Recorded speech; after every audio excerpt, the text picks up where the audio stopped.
Era una noche como pocas en la vecindad, una de esas en las que el silencio es tan profundo que parece ocultar algo, como si se estuviera gestando un secreto entre las sombras.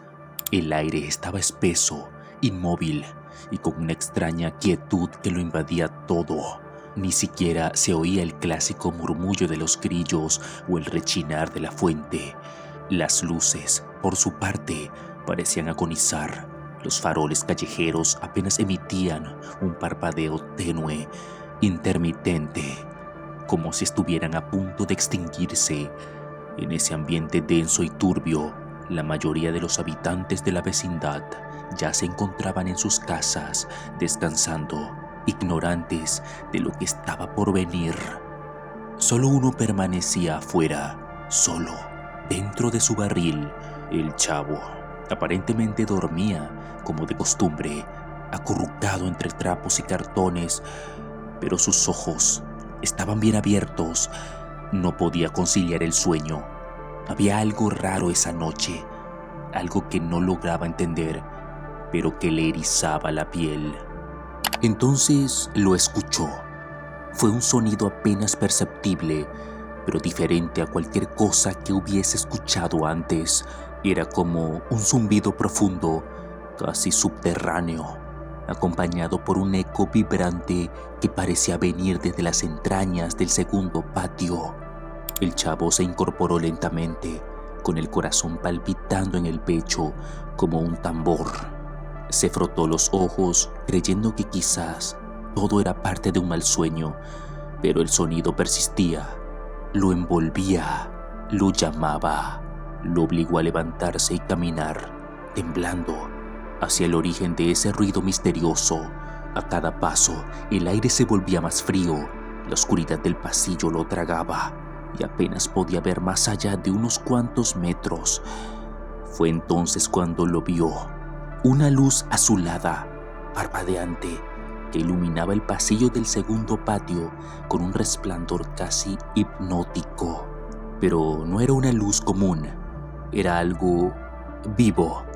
Respiraba, pulsaba, y justo en el centro de aquella extraña luminiscencia, lo que parecía ser una especie de vórtice sobre la fuente, comenzó a abrirse entre humos. El chavo se quedó inmóvil, no comprendía lo que veía. Frente a él, flotando a poca altura, se desplegaba un enorme portal, como una herida abierta en la realidad misma. Giraba lentamente sobre sí mismo, emitiendo un zumbido constante y perturbador. Desde el interior, seguía brotando un humo oscuro, denso, que olía a metal oxidado, como el interior de una tumba. El portal parecía succionar la luz, como si devorara el espacio. Fascinado y aterrorizado, el chavo dio un par de pasos hacia adelante, pero apenas lo hizo, un rugido estremecedor lo sacudió. No fue un grito común, fue un aullido primitivo, inhumano, cargado de rabia y hambre.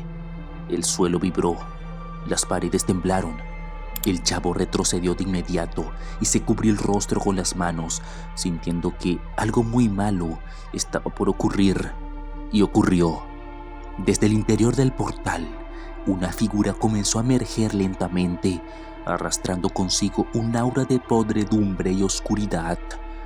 Lo primero que se asomó fue una garra larga, pálida y huesuda, seguida de una pierna retorcida, y luego un torso alto, encorvado, cubierto por una piel húmeda, grisácea, sin rastro alguno de humanidad. Finalmente, la criatura entera emergió del portal, y lo que tenía por cabeza era simplemente indescriptible.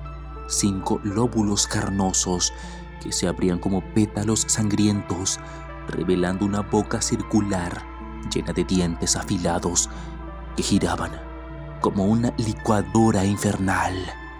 El chavo apenas logró mantenerse en pie. Frente a él, ahora completamente en este mundo, se encontraba una criatura venida de otro plano, un ser maligno que parecía salido del peor rincón del infierno. El portal detrás de él se cerró con un sonido seco, El monstruo ya no tenía intención de volver. Había elegido quedarse. Fue entonces cuando el chavo rompió el trance y corrió desesperado hacia el patio principal. Su respiración era entrecortada, su mente estaba nublada. Al llegar, tropezó y cayó al suelo, justo cuando Kiko y la Chilindrina salían a asomarse por el alboroto, aún somnolientos, preguntaban qué pasaba. El chavo trataba de hablar, pero solo balbuceaba. Señalaba hacia el segundo patio con el rostro descompuesto. Kiko se burló, creyendo que era otro de sus juegos. La Chilindrina comenzó a reír nerviosamente. Ninguno de los dos lo tomaba en serio, pero el chavo no dejaba de temblar. En ese momento, don Ramón apareció. Salió de su casa rasgándose la cabeza, molesto por los ruidos. Lanzó un grito hacia los niños, exigiendo silencio, y se dirigió, sin saberlo, hacia donde todo había comenzado. Apenas cruzó el pasillo que conducía al segundo patio, se oyó un sonido seco, como si algo lo hubiera tomado por sorpresa. Luego, un grito tan desgarrador que paralizó a todos. Los niños se acercaron con cautela y vieron, por un instante, como la criatura alzaba a don Ramón en el aire, lo retorcía como si fuese un muñeco de trapo y lo engullía entero, dejándolo desaparecer entre los dientes de aquella boca que no dejaba de gotear una baba negra y viscosa. El horror fue inmediato. El pánico estalló. El chavo, Kiko y la Chilindrina corrieron hacia la entrada de la vecindad, pero el monstruo ya los había detectado. Comenzó a perseguirlos con pasos largos y pesados. El suelo vibraba con cada zancada. Kiko, en su desesperación, tropezó con un balde y cayó. Gritó, lloró, suplicó, pero fue inútil.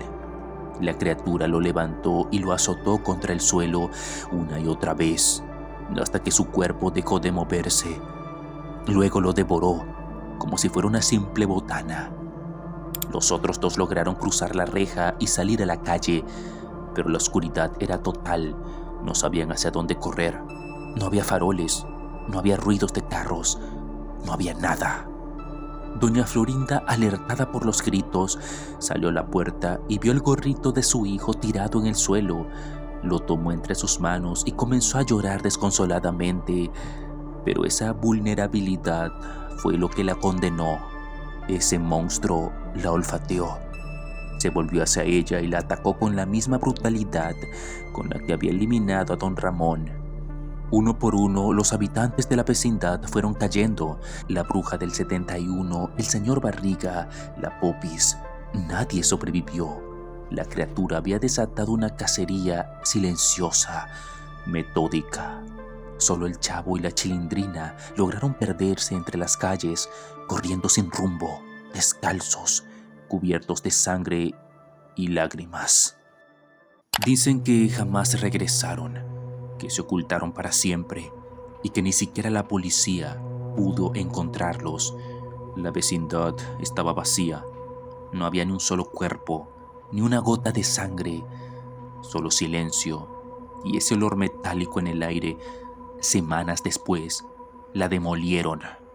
Pero algunos afirman que en ciertas noches, si caminas por esa calle maldita, puedes escuchar risas distorsionadas, gritos apagados y un rugido lejano que no pertenece a este mundo, porque esa noche la vecindad fue devorada no por la pobreza ni por la tristeza, sino por el terror, por algo que nunca debió llegar ahí, por algo que jamás debió cruzar.